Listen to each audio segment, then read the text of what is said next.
Well, hello there once again. Welcome to another exciting edition of the Fourth Estate on View Sasa. My name is Waihiga Mwaura.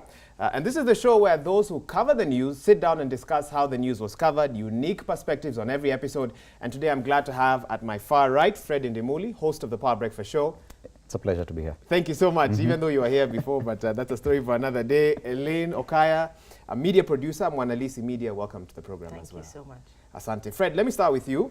I know you've been keenly following all events, IEBC, the election, the declaration as well. Yesterday, the chairperson, Wafula Chebukati, announced the presidential results. Do you think he satisfied all the questions that members of the press and the public had about the process, or are you still left feeling like there are a couple of things that still don't make sense? I don't think there's anything like 100% satisfaction that we can get from this process. An election process is tough. We can still describe ourselves as a third world country. We're still trying to grapple with use of technology in elections. I'm sure there must be a few hitches here and there. Some people will be more dissatisfied than others with those few glitches, depending on how the outcome was. Also on your political affiliation, I'm sure. Yes, depending on how the outcome was. So it just depends. It is a process. Even the US election, there are questions about it. 100% satisfaction, that's Not utopia. possible. That's utopia. Elayne? Well, I think if you ask me, the fact that the official opposition did not endorse the entire process is an indictment on IEBC, an indictment on the process itself. You know, a lot of people were looking forward to some sort of reform, basically, before going into this election, and that didn't really happen. I mean, it didn't happen satisfactorily, or it didn't give people confidence in the process, which for me is a bit of a concern. You know, we have a history in this country where electoral commissions just do not have the faith and trust of the people, and it's unfortunate that we keep perpetuating that culture. You know, would have liked to see maybe some reforms so that, you know, people have faith in the process and in the institution that is the Electoral Commission. The IBC chairperson read a 30-minute speech yesterday, and he systematically went through things he says they have done differently since August 8th. Not convincing enough, or in fact, somebody said it's not worth the paper that it was printed on. I don't know. So for you, still, after Chebukati belabored how much work he's done, how he's become a punching bag for political players and everybody else, you still feel like not yet? Well, I feel like generally in Africa we have this culture where we cannot take responsibility for our failings, because as far as I'm concerned, you know, if you've been held to a certain task and you did not meet your mandate, then you should step aside ideally and let somebody else, you know, take up the reins. And for some reason we seem to have a problem with that, not just in Kenya but in Africa in general. You know, we don't have the goodwill or, you know, just the culture of people willing to step aside, because, you know, people don't really have faith in your leadership, you know, and let other people like take over. So But yes, you notice the nature of our politics also has a lot to do with this. That the electoral process in Africa, even issues to do with Chapter 6, how we, the people, pick our leaders. It's not really the cleanest that we pick. We tend to even give the most corrupt the mandate to lead us. Quite a bit recently. And once you do that, the counter effect is that this same thinking affects everything. That's the same reason why these same politicians, these same leaders you pick, and this is across the political divide, I'm not saying it's one side, that kind of crop of leadership that you pick is not going to engage in clean politics. They're not going to engage in something that then there's a lot of mistrust in this, simply because of how we choose our leaders. The problem is not even IEBC, the problem is us. We're giving IEBC probably a task that we know they cannot accomplish, simply because we've already given them a problem that no one can resolve apart from ourselves. Okay, interesting perspectives. Let's focus on how media then covered this election. Immediately after that announcement yesterday, each media house called its own group of experts to come to studio and analyze how this happened, why this didn't happen as well. Unfortunately, some of those debates turned into verbal fights, and we saw a bit of that yesterday. Do you think the public benefits from this 1 to 2 hour debates every night, day in, day out? What has been the overall effect on the public? Because these debates have been going on. Now that we've had 2 election cycles, of course, we've had them for an extended period. What's your take on the kind of TV we're seeing, especially at prime time? And Elayne, I could start with you. Well, first of all, I will start by saying that everybody, without exception, has biases. It just depends on, you know, how much how interested you are in being impartial, you know, and about keeping your biases at bay. That said, you know, the whole thing about political analysts has been a bit concerning, because it's our election period. We've seen everybody is a political analyst. Everybody, from our homes to where we socialize to TV and everything. And I think it's a bit of a balancing act to kind of, for media to kind of be in a situation where you make for good TV, because then, you know, I know that is a concern, but then also to be responsible in what we report and who we give a voice and who we put on our platforms. I find like a lot of these discussions have been very divisive and have not been very educative. What criteria would you use to determine who you'd put on a platform, especially one that will be viewed across Kenya? Well, that's a difficult question to answer. It's not easy, but then impartiality also is key. You know, you need to have people who, despite their biases or despite their political leanings, can assess a situation, you know, impartially and be able to give opinions that are of value and are cohesive and not divisive. Okay. Fred, I know you want to respond to what she said, but in addition, I want to ask you, she said it's very hard to find anyone who's actually completely impartial. So is the term a neutral journalist like an oxymoron? Like, you cannot have a neutral journalist or an analyst? Can you have a neutral individual in Kenya right now who... As a human being, of course, you have your own opinion about life. You have your own leanings about anything. Even my opinion about you goes a certain way. Vis-a-vis somebody else's I cannot just be neutral and say, Waihiga is neither here nor there. Maybe I like Waihiga or I don't like Waihiga. That's our nature as human beings. So every Kenyan will support one candidate as opposed to another. And that's normal, and it should not be a crime. The problem is, and the problem I have with journalists and medias overall, is we pretend that we do not know these things, even in the titling of the kind of titles we give these people. Why are you calling him or her an analyst, yet you know he's not analyzing anything? This is a political party mouthpiece. Yes. Yes? You couldn't have put it better. And it is very clear. So why misguide the audience that this person is giving an objective opinion? It's not objective. We know he's speaking for this party, for this side. And once you do that and you're fair to the audience and you tell them this individual is speaking on behalf of this side of the political divide, this other one is speaking for this side. This here in the middle works probably for the civil society. He has no known political leanings. He says, or she says, she is impartial in this particular race, so that will be the voice of reason in between. But these other two, just know, whatever they say, they speak for their party. And you think we should make that clear at the beginning of an interview? Yes, because we cannot say that everyone we call does not support one side or the other. Looking at the next election, whenever that will be, what role can media play to keep the electoral process honest? We saw attempts by media to have independent tallying centers. We saw attempts by media to, you know, do 24-hour coverage, to highlight as much of what is happening. And this time around, even the protests, the demos, the fights, we covered all of that. But moving forward, should media strive to, for example, ask the IEBC for access to Kim's kit?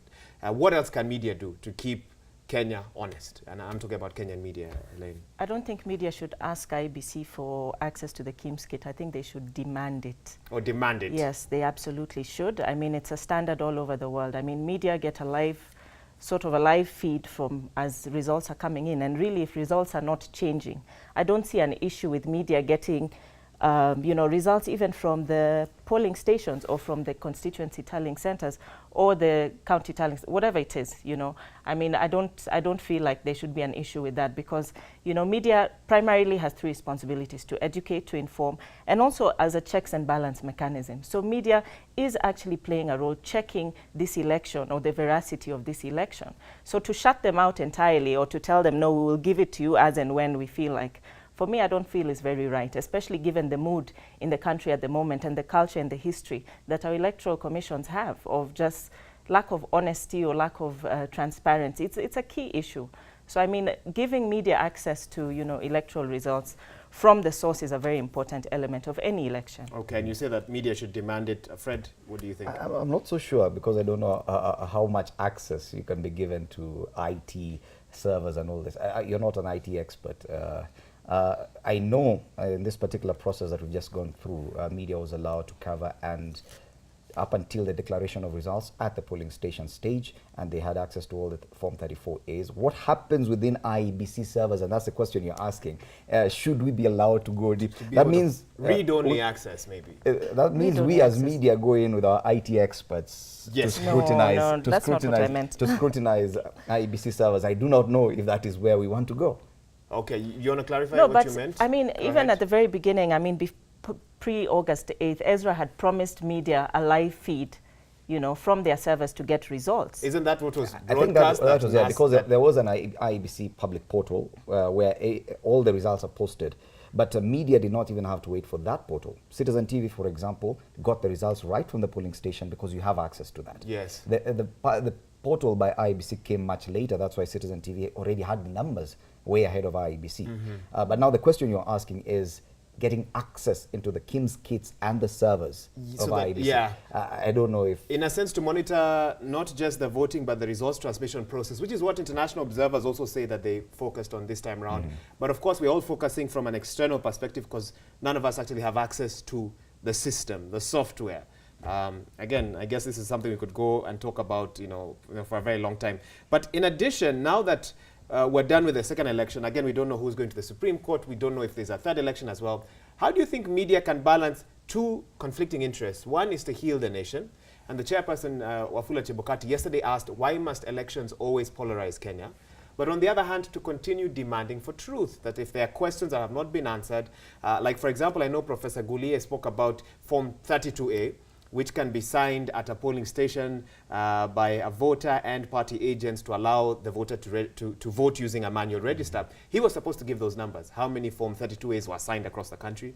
Those numbers were not given yesterday. So how do you balance healing the nation and at the same time still demanding for the truth?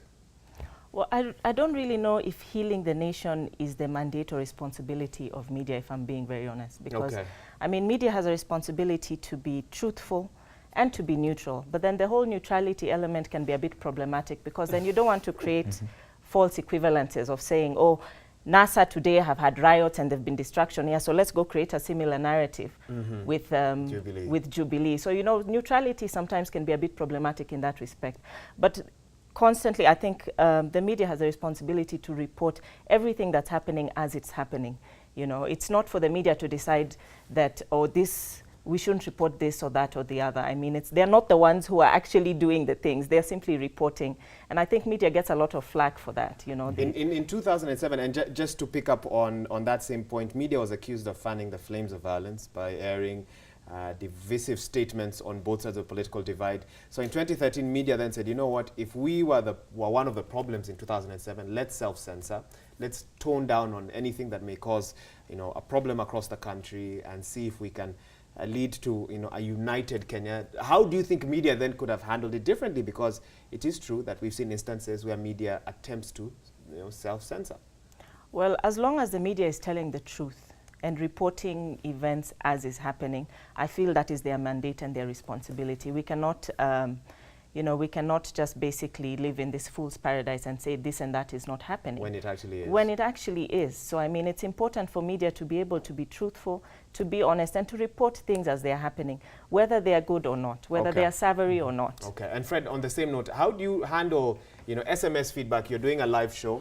One half of those SMSing you are saying, listen, we need to know everything that's happening from every location. The other half are saying, media, if this nation burns, it is your fault. And I'm sure you've gotten, you know, SMSs like that. So yes, I think our loyalty lies with the Kenyan people we serve, with our audience, not with the politicians. I know sometimes media, sometimes we tend to serve the politicians a bit more. So we're thinking about, hey, we give this side this amount of time, we should give this side probably same duration.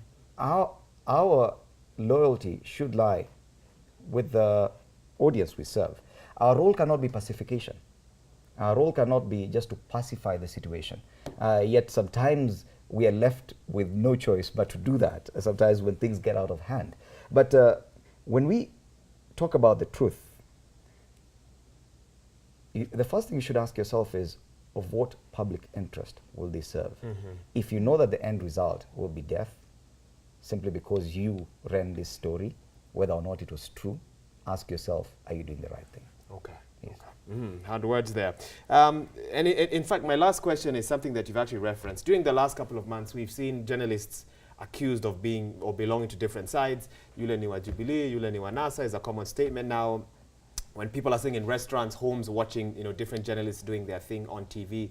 Let's talk about the concept of a neutral journalist. What does a neutral journalist look like? Do we have any in Kenya?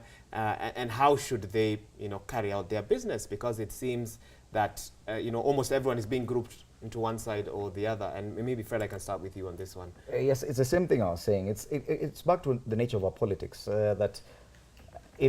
because if I, even as a journalist, support a certain candidate, because even us, we get to vote. Yes. I get to cast my ballot for a certain candidate. That means I support a certain candidate. But the question is, why do I support this candidate? Is it because he comes from my tribe? Yes. Is it because, do I support him just for the sake of supporting him? Yes, which is also a reason to support someone. But if the nature of our politics was deeper than that, then you'd be supporting someone for the better good of the country. Okay. Yes, and as you serve your public interest, the only thing you can do is to ensure that you scrutinize both sides of the political divide for the sake of your audience. Okay, but how do you do that? Let me give you an example. I'm pro-Jubilee or I'm pro-NASA, for example, as a journalist.